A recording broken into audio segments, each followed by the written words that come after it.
Welcome back to the Deep Dive. It is great to have you with us. Today, we are opening up a stack of papers that honestly feels a little bit heavy in the literal sense. There's a lot of material here, but it is incredibly light on its feet when you actually get into the storytelling. We are looking at Charles Dickens, but not just any Dickens. We are looking at Hard Times. Hard Times.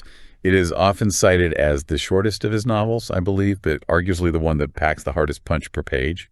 It's a book that doesn't just tap you on the shoulder, it hits you right in the jaw with its message. Absolutely. And I think a lot of us, maybe we read this in school, or we know it vaguely as that book about the factory. Right. It's often taught in a very dry way, memorize the characters, memorize the themes, which is ironic, isn't it? It's the ultimate irony. Because the subject matter is explicitly about how that kind of dry education destroys the human soul. It really is. Yeah. Teaching Hard Times with a focus purely on facts is exactly what the villain of the book would have wanted. Right.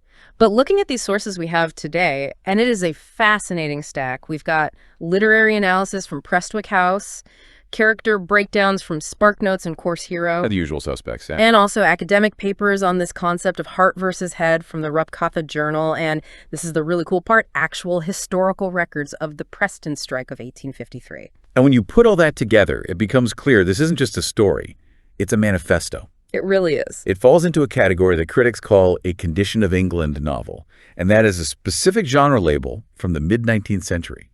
Writers like Dickens, Elizabeth Gaskell, Benjamin Disraeli, they weren't just storytelling for the sake of entertainment. No. They were engaging in social activism through fiction. Dickens was writing to diagnose the sickness he saw in the Victorian soul. He was looking at the industrial North, the engines of the British Empire, and thinking, we are gaining the world, but we are losing our souls. And the mission for this deep dive is to really peel back those layers. We want to look at Hard Times as a critique of industrial capitalism, sure, but also as a specific study of a moment in history. A snapshot. A snapshot, exactly. We're going to talk about the philosophy of fact utilitarianism gone wrong, the setting of Coketown, and this fascinating real-world event, the Preston Strike, which is the shadow behind the fiction. And we have to talk about the hook, because the hook of this book is terrifyingly modern. It sets the scene with a worldview, a philosophy that says the world is built entirely on logic, math, efficiency, and data. And Dickens shows us how that philosophy, if you take it to its extreme, accidentally crushes the human soul. Just completely flatten it. The motto is, facts alone are wanted in life. Which, you know, in an age of big data and algorithms and metrics-driven everything. It rings a few bells. It certainly does. We live in a world of KPIs and optimized workflows. So the value for you, the listener, is to understand why that motto, facts alone, is dangerous. And how a labor dispute from the 19th century actually explains the muddle, to use a word from the book, of our modern industrial relations. So let's jump right in. We have to start with the setting, the anatomy of Coketown, because in Dickens, the setting is never just a backdrop. Never. It's a monster. It is a monster. It is a character in its own right, arguably the antagonist of the book. And the sources we have, particularly the Anatomy of Coketown Guide and the Notes analysis, they describe it as a physical manifestation of the philosophy we're going to discuss. It's a hellscape. It really is. I want to read a specific description from the text because it is so vivid. Dickens describes the town as being made of red brick, or of brick that would be red if the smoke and ashes had allowed it. Right, if it had a chance.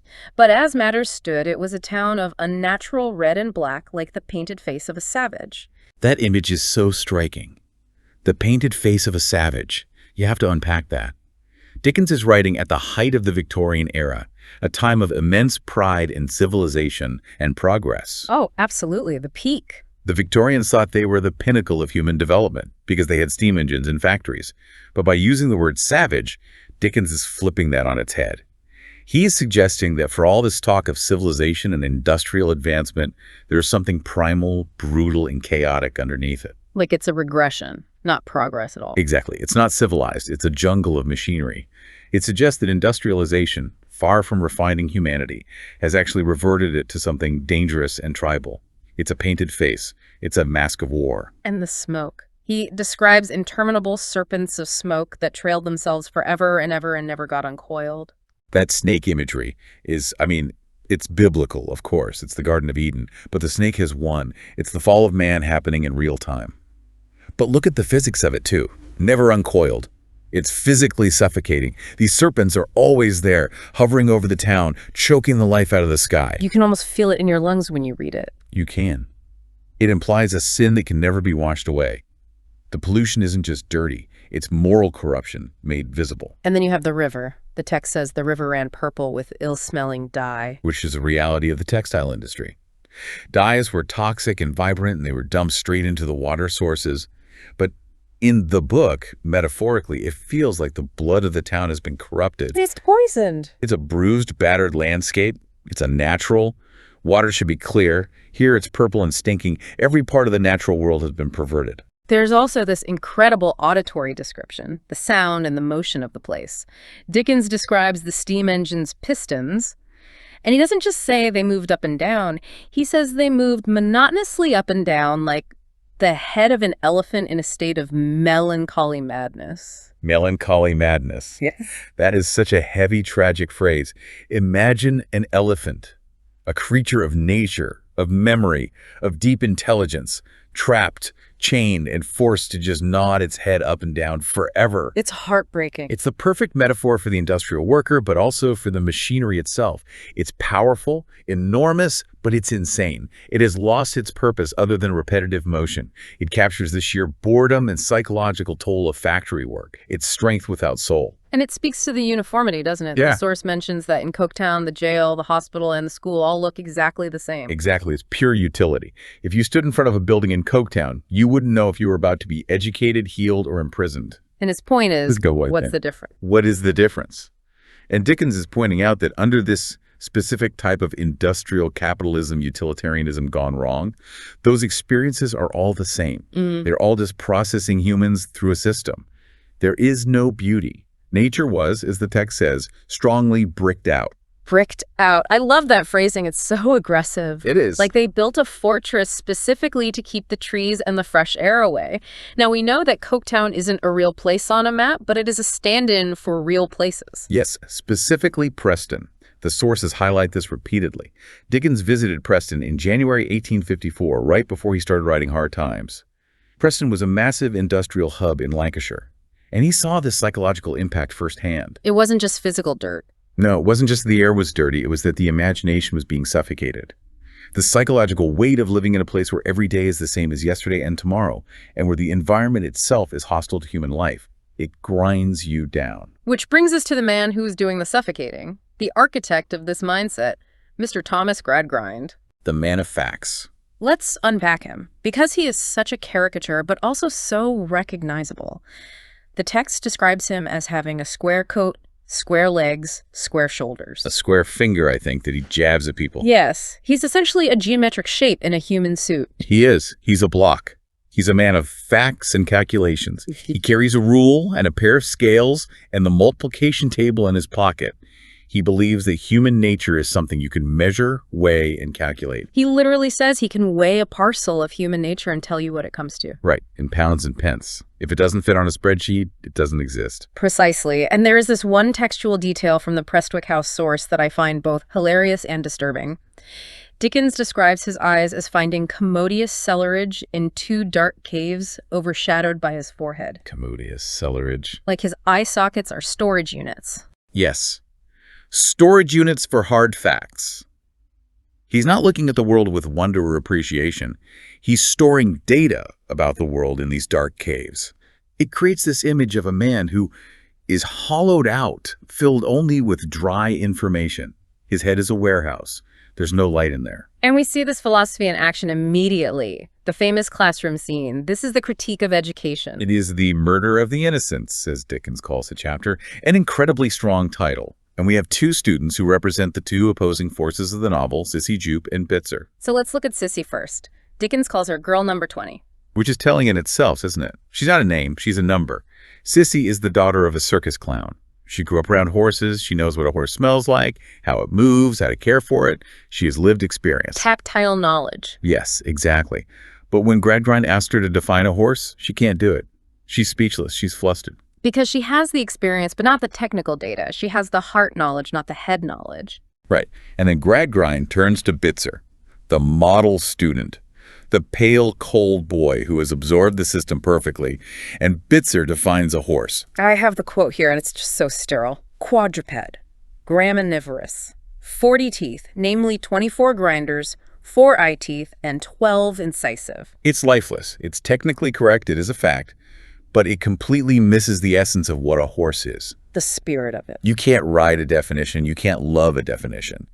But in Gradgrind School, Bitzer is the success and Sissy is the failure. The takeaway here is that the system produces people who know definitions but lack understanding. Or empathy. Exactly. And this connects to the heart versus head academic paper we're looking at. The paper discusses the Cartesian division, this philosophical idea of separating matter from spirit or the mind from the body. Gradgrind wants to turn the world into a machine. A predictable machine. Yes. He wants to separate the head, facts, from the heart, fancy emotion. He views the world as a mechanism to be understood, not an organism to be lived in. And he thinks he's doing the right thing. That's the tragedy of Gradgrind. He's not trying to be evil. No, not at all. He thinks this is how you make children successful. He calls it the one thing needful, facts. He believes that if you strip away all the nonsense, poetry, stories, circus tricks, you will have a perfectly efficient, rational human being. He brings up his own children, Louisa and Tom, on this exact principle. He does. Never wonder, he tells them. It's a prohibition against imagination. Yeah. He actually worries when he catches his daughter looking at the fire because fire is shape-changing and imaginative. He sees it as a sign of a failing in her education. But the book argues that there is a counterforce to this, and that counterforce is the circus. Sleary Circus. It's located at the Pegasus Arms. Pegasus, the winged horse. Not the graminivorous quadruped. Ah, right? A symbol of flight, of fancy, of rising above the mud and the facts. The circus represents everything Gradgrind hates. It's art. It's useless beauty. It serves no practical purpose in the industrial machine. It doesn't produce cotton or coal, but it serves a massive human purpose. And Sissy Jupe, despite being a failure in school, becomes the agent of this force inside the Gradgrind home. She does. She's a Trojan horse of kindness. Her backstory is heartbreaking. Her father, the clown, abandoned her. But he didn't abandon her because he didn't love her. He abandoned her because he felt he was a failure, that he was losing his touch as a performer. He's getting old. And he wanted her to have a chance at this education that Gradgrind offers. He thought he was giving her a better life, the ultimate act of misplaced love. There's a specific symbol Sissy keeps that really illustrates her mindset versus Gradgrind's, the bottle of 9 oil. Yes, it was a remedy for her father's bruises from all the tumbling and falls in the circus. Sissy keeps it. Now, logically, factually, keeping a bottle of liniment for a father who's disappeared and is likely never coming back is irrational. It's a waste of space. It's clutter. It's statistically probable that he's gone for good. Right. The head says throw the bottle away, but the heart keeps it. It represents her irrational, emotional hope and love. It's the refusal to accept the cold, hard facts of loss. It's her tether to her humanity. It's faith versus probability. And the ringmaster, Mr. Sleary, he has this lisp, which makes him sound a bit ridiculous, but he delivers the central thesis of the opposition. People must be amused. People must be amused. It sounds simple, but it's a profound biological argument. Sleary is saying that leisure, wonder, and laughter aren't just extra. They are a biological necessity. If you work people like machines and deny them fancy, they will break. No. You cannot quantify the value of a laugh, but if you remove it, the system collapses. It's about balance. Speaking of people who are broken or perhaps broke the mold in the worst way, we have to talk about the true villain. Gradgrind is the intellectual error. He's mistaken. But Josiah Bounderby, Ugh, Bounderby. he's something else entirely. Bounderby is the moral error. Gradgrind is misguided. Bounderby is malicious. He is the bully of humility. The self-made man. The myth of the self-made man. Bounderby is a wealthy factory owner, banker, merchant. He is the richest man in Coketown. But he spends the entire novel bragging about how terrible his childhood was. I was born in a ditch, he says. Constantly. I drank ditch water. I was abandoned by my mother. I was raised by an abusive grandmother. He makes it sound like he was feral. He wears his suffering like a badge of honor. He uses it as a weapon. Basically, his argument is, I crawled out of a ditch and became a millionaire against all odds, so if you are poor, it's because you are lazy and weak. It absolves him of any responsibility. Completely. It validates his own success by invalidating everyone else's struggle. He claims his wealth is purely a result of his superior character. But here's the twist and spoilers for a 170-year-old book. It's all a lie. It is a total fabrication. We meet Mrs. Pegler later in the book, who turns out to be his mother. And she reveals the truth. He had a perfectly fine upbringing. His parents sacrificed for him. They gave him a good education. He invented the struggle. That is such a psychological bombshell. Why would someone invent a background of poverty? To justify his arrogance and his greed. If he had a normal middle-class start, then his massive wealth is just luck and advantage. It's just how capitalism works. But if he started in a ditch, then his wealth is proof of his superiority. It makes him a hero. And crucially, it allows him to dismiss the complaints of his workers. He can say, "You think your air is bad? I drank ditch water." It immunizes him against empathy. Which brings us to one of the most memorable motifs in the book, the turtle soup and gold spoon. Oh, this is Bounderby's favorite rhetorical trick. It shows up again and again in the text. Whenever the workers ask for anything, safety regulations, a slightly shorter workday, a tiny wage increase, Bounderby says. I know what these people want. Yeah. They expect to be fed on turtle soup and venison served with a gold spoon. It's absurd. And it's meant to be. Turtle soup and venison were the most luxurious aristocratic foods imaginable. He is taking a reasonable request, I don't want to lose my fingers in a loom, or I want my kids to go to school, and reframing it as insane aristocratic entitlement. It's gaslighting. It is. It's a way to shut down conversation. If you frame the opposition as greedy lunatics who want gold spoons, you don't have to engage with their actual grievances. It's a rhetorical tool to maintain power. It delegitimizes the very concept of needs by calling them wants. And he's so loud and blustery about it that nobody questions him. And this isn't just fiction. This reflects the actual tensions Dickens was seeing. We need to pivot to the reality of labor. The Preston Strike of 1853. This is the engine under the hood of the novel. Dickens went to Preston, Lancashire in January 1854. This was right in the middle of a massive strike. He was there as a journalist, really. Let's look at the details from the historical sources. What was actually happening there? So the workers were demanding a 10% wage increase. But it wasn't really a raise in the way we think of it today. Their wages had been cut by 10% in 1847 because of a recession. Okay. Now, in 1853, the economy was booming again. The textile phase of the Industrial Revolution was peaking. The workers argued that since times were good, they should be restored to their pre-1847 wages. That seems reasonable. We shared the pain. Now let us share the gain. Exactly. But the Masters Association, the union of factory owners, because let's be clear, the owners had a union too. A very powerful one. They refused. They bonded together to crush the strike. They realized if one gave in, they all would. We're talking about 17,000 workers idle for 7 months. It paralyzed the cotton industry in the city. It was national news. And there was a specific place they met, right? The historical record points to this. The Orchard. It was a vacant space in Preston where thousands of workers would gather for daily rallies. Delegates from all over the country would come to speak. Dickens saw this. He stood in the crowd. He watched the faces of the people. He was struck by their discipline, actually. He expected riots, but he saw organized, calm determination. And he also saw the leaders. In the book, we have this character, Slackbridge, the union agitator. Yes. Dickens based Slackbridge on a real man named Mortimer Grimshaw. Now, this is where Dickens gets complicated. He sympathized with the workers' conditions. He hated the smoke, the danger, the poverty. But he distrusted the unions. Why? What was his issue? He feared the muddle. He feared class conflict. He thought agitators like Grimshaw were just demagogues who were riling people up and preventing a peaceful resolution. Dickens was a sentimentalist. He wanted the masters and the men to sit down and work it out like gentlemen. He believed in paternalism, that the rich should just be nicer to the poor. Which, looking back, seems a bit naive, given guys like Bounderby. Extremely naive. And the novel actually shows the naivety. Bounderby isn't interested in being a gentleman.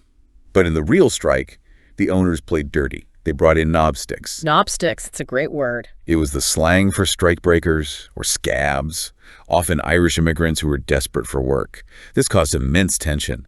The workers would protest at the train stations to stop the knobsticks from arriving. It turned neighbor against neighbor. The sources also mention that the owners appealed to the government for help. Yes, to Lord Palmerston, who was Home Secretary.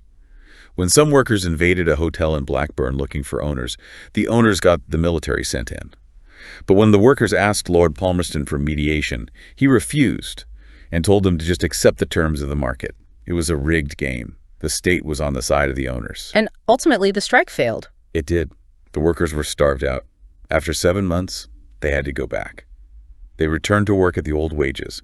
Many lost their jobs permanently. It was a crushing defeat for labor. And Dickens takes this reality and puts it on the shoulders of one character, the martyr of the working class, Stephen Blackpool. Stephen is the heart of the tragedy. He's a power loom weaver, a man of perfect integrity, Dickens calls him. But he is crushed by the muddle. This is a muddle. That's his catchphrase. It is, and it describes the social chaos. The rich oppress the poor, but, and here's Dickens's critique of the Union, the poor also oppress the individual. The collective can crush the one. Stephen suffers a double ostracization. It's just brutal to watch unfold. Right. He refuses to join the Union, not because he loves the boss, but because he made a promise to Rachel, the woman he loves, to stay out of trouble.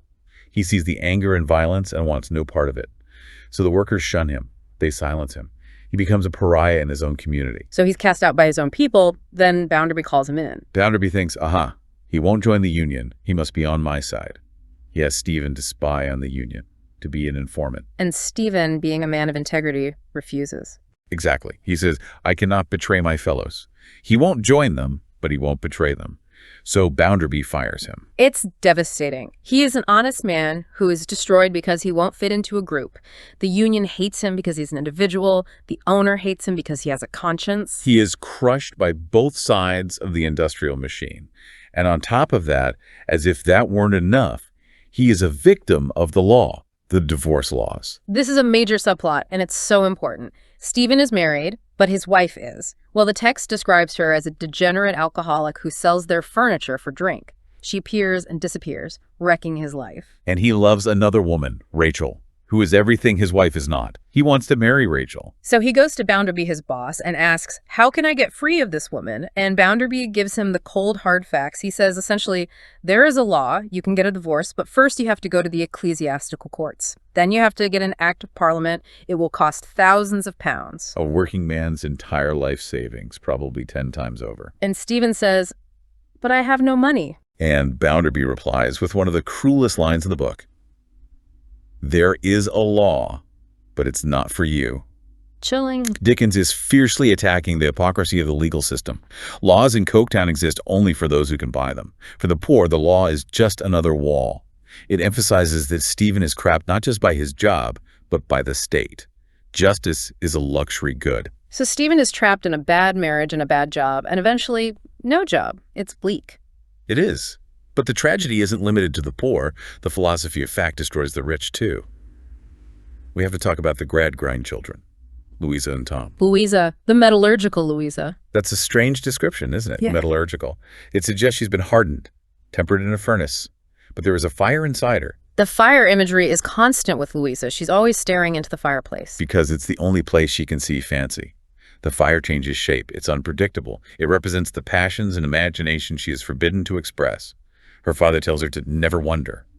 So she stares at the fire and wonders in secret. It's her only outlet for suppressed emotion. And then comes the proposal scene, which I think is one of the most chilling scenes in literature. It's awful. Gradgrind tells his daughter that Bounderby wants to marry her. Bounderby is 50, Louisa is 20. And Gradgrind doesn't talk about love. He doesn't talk about happiness. He treats it as a statistical question. He pulls out charts and figures. He says, is this disparity in age sufficient to operate as a bar? He's doing a cost-benefit analysis of her life. He is. He looks at the statistics of marriage. He says, many people of these ages marry, therefore it is factually acceptable. He treats his daughter's life like an actuarial table. And Louisa's reaction, she's so numb. She asks, what do I know of tastes and fancies? She looks at her father and says, what does it matter? She accepts because she feels nothing. The system has hollowed her out so completely that she walks into a miserable marriage because she has no language to object with. She has no heart logic to fight the head logic. She sacrifices herself because she doesn't believe she has a self to save. And then there's Tom, her brother, the whelp. Tom is the failure of the system in the opposite direction. Louisa becomes numb. Tom becomes a sociopath. He's selfish. He's hedonistic. He's manipulative. He is the embodiment of rational self-interest taken to a criminal extreme. If the only rule in life is maximize your own gain, which is a bastardized version of the utilitarian view, then why shouldn't he rob the bank? Right. It's the logical conclusion. If there is no morality, only profit, then crime is just a high-risk business strategy. And he does rob the bank. He robs Bounderby's bank where he works, and he frames Stephen Blackpool. The one man who is kind to him, the one honest person. Exactly. It shows the total lack of morality.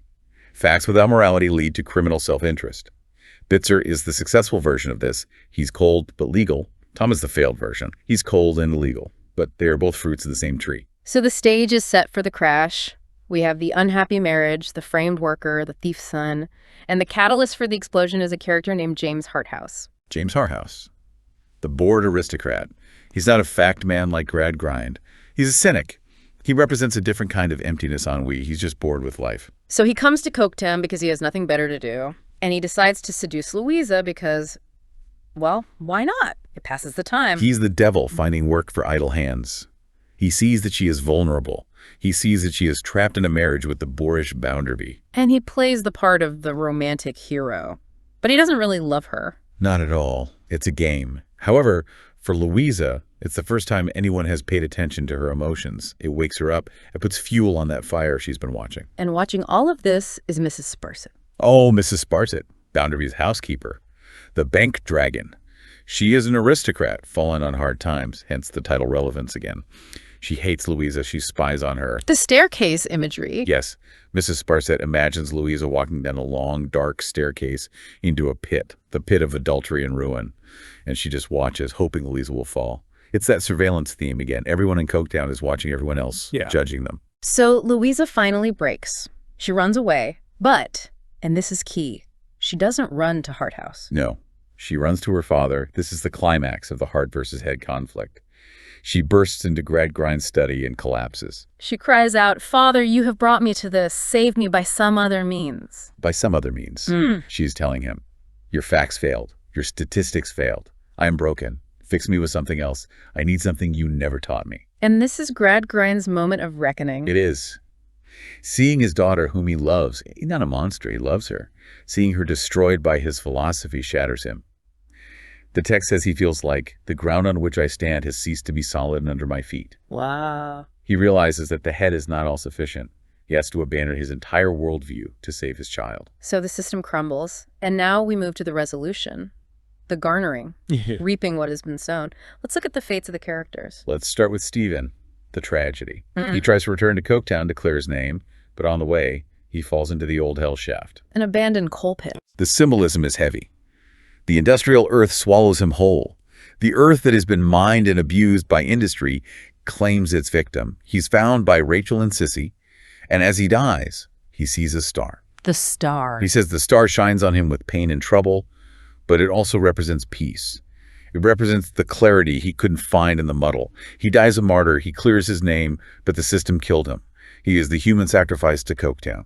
Then we have Tom, the bank robber. He has to escape. And who helps him? The circus, Sleary and Sissy, the useless people. Who once Gradgrind despised. They're the only ones with the skills and the heart to save the practical son. They use a disguise, they use misdirection circus tricks to smuggle Tom out of the country. There is a fantastic confrontation here involving Bitzer. Bitzer catches them. He tries to arrest Tom. And Gradgrind begs him. He appeals to Bitzer's gratitude. He says, I taught you, I fed you. And Bitzer looks at him and says essentially, and you were paid for it. My schooling was paid for. It was a bargain. And when I came away, the bargain ended. It is the ultimate comeback. Gradgrind sees his own philosophy weaponized against him. Bitzer says, I am acting in my own self-interest. Arresting Tom will get me a promotion at the bank. It is a logical calculation. There's no heart. There's no pity. It's chilling. Gradgrind realizes he has created a monster who cannot feel mercy. Exactly. He created a machine, and the machine has no loyalty. But Sleary pulls a trick with a dancing horse and saves Tom anyway. So, fancy defeats fact in the end. And the fates of the others. Bounderby. Bounderby dies of a fit in the street a few years later. Alone. His mother doesn't live with him. He leaves his money to nothing. He is forgotten. The turtle soup didn't save him. His self-made myth dies with him, a puff of his own hot air. And Gradgrind. Gradgrind changes. He devotes the rest of his life to faith, hope, and charity. He tries to bend facts to the heart. He becomes a humbler man. He realizes that facts are servants, not masters. And Louisa and Sissy. Louisa never marries again. She never has children. That part of her was killed. But she finds peace. She becomes a beloved aunt to Sissy's children. Sissy is the winner. Sissy is the winner. She marries has a family, and proves that love transcends facts. She is the moral center. She represents the resilience of the human spirit. So as we wrap up this deep dive, we have to ask, what does this all mean? Why are we reading this 170 years later? Because the muddle is still here. Hard Times is a warning. It warns us that if we treat people as hands, as labor units, as data points, as numbers in an algorithm, we get a societal breakdown. We get Toms and Bitzers. We get crime or cold indifference. Exactly. Whether it's the 1850s factory or the modern gig economy, the danger is the same. The danger is forgetting the wonder. If we build a society solely on efficiency, we lose the very thing that makes life worth living. I want to leave our listeners with a final provocative thought. Think about the turtle soup argument. Bounderby claiming the workers wanted gold spoons. It's a powerful thought. In today's world, when people ask for better conditions, healthcare, living wages, work-life balance, do we still see the powerful using the gold spoon defense? Do we hear arguments that claim basic needs are actually extravagant luxuries? And, maybe even more importantly, are we, like Gradgrind, educating the wonder out of the next generation? Yeah. Are we testing them so much on the facts that they forget to look at the fire and imagine? That is the question Hard Times asks, and it's a question we should probably keep asking. Thanks for diving deep with us. A pleasure.